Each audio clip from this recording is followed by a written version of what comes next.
Very good morning to all. I am Arivalagan. First of all, I welcome you all to my public Viva examination.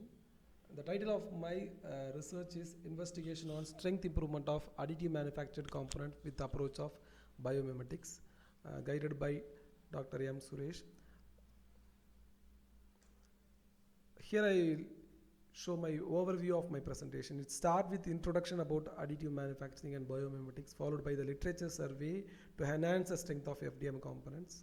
From that literature survey, I developed objective, and then to achieve that objective, I propose one methodology, and then I talk about fused deposition modeling and composite filament fabrication, biomimetics, and how to select the process parameter, and various optimization techniques such as particle swarm optimization technique, response surface methodology, hydrotropism optimization technique, and then conclusion, and the paper published by me.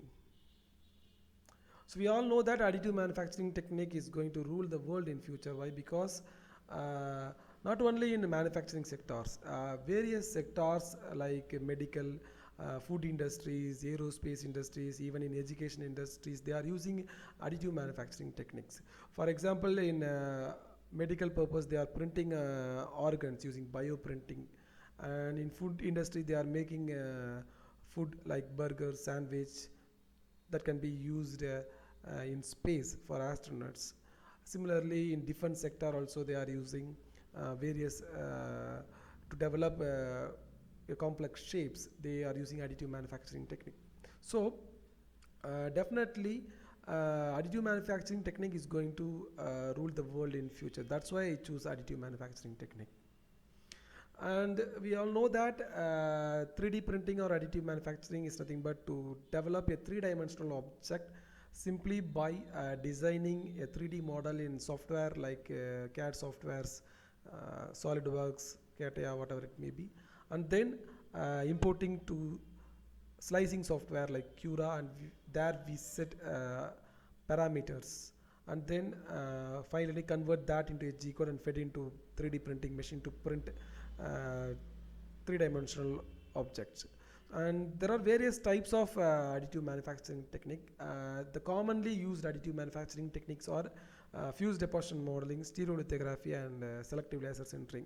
So we can easily categorize these three techniques by the material, the form of material. Fused deposition modeling, we are using filaments with 1.7 mm diameter standard, and for stereolithography, we are using liquid resins, and for SLS, selective laser sintering, the material may be in the form of powder.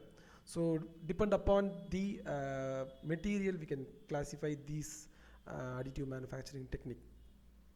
But when compared to other two additive manufacturing technique, most of them are using fused deposition modeling. Why? Because of the advantage. It is very clean and simple when compared to stereolithography or SLA or SLS. Why? Because in SLA we need to use resin, and in SLS we need to use powder. So here it is filament, so it is very simple and very clean also. The process also very clean, and we can easily understand the FDM process.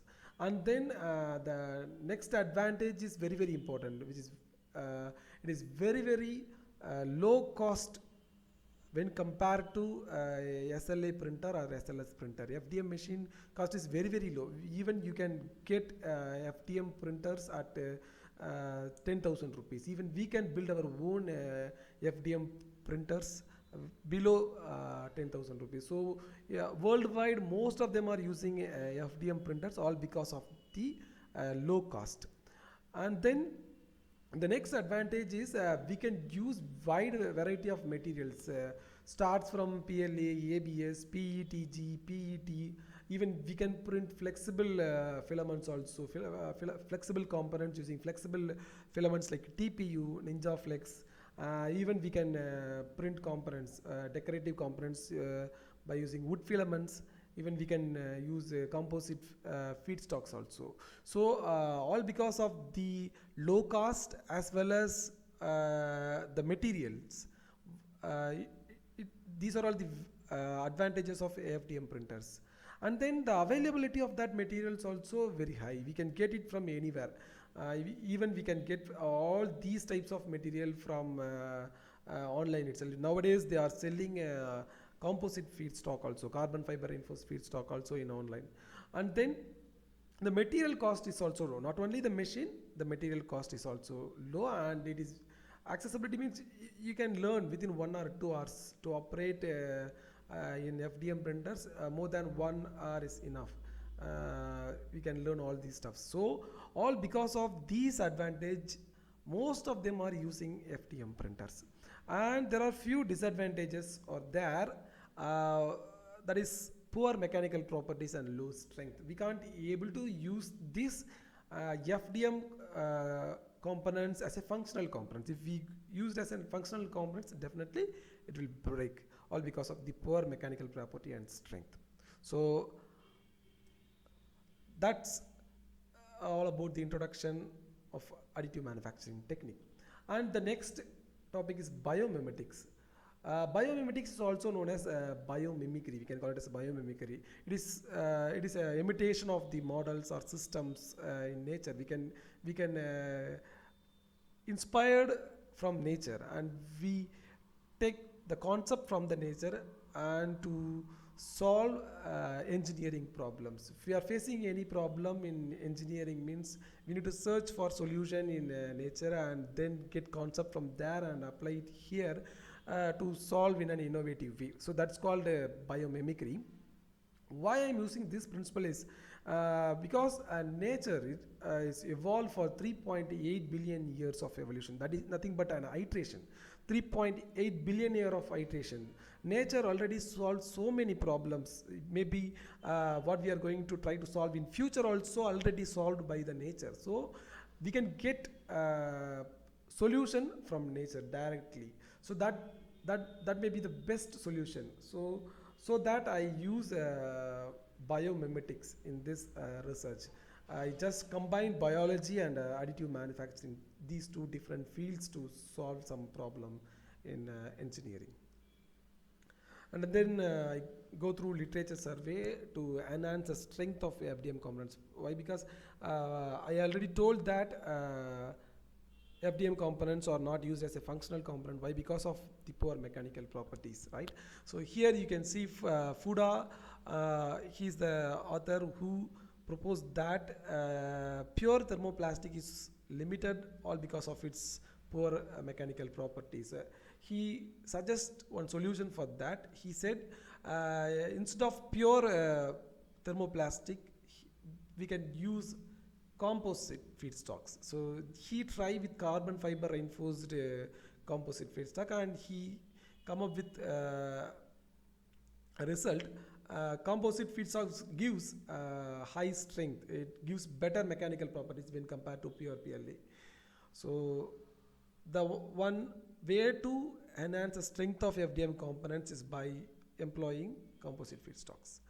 And two more researchers also said the same thing. They use glass fiber reinforced with ABS. This author, and he come up with the result with better strength and hardness of ABS. Similarly, this researcher also combined fiber with PLA to develop PLA composite feedstock. He also come up with the result better mechanical properties. But here what he said is only 5% of carbon fiber is reinforced with PLA. Why? Because if we go above that 5%, what happen? Nozzle clog will occur. So this fiber will get clogged in the 0.4 mm nozzle. So that maximum 5% is recommended to develop composite feedstocks. And the second way to enhance the strength of FDM components is by using by approaching nature. That means biomimicry. So this author investigate the strength improvement of 3D printed suture joints, bio-inspired suture. We can call it as suture joints. He inspired from nature, and he fabricated a triangular suture interface between these two components. He named it as finger 1 and finger 2, and he used adhesive to join these two joints.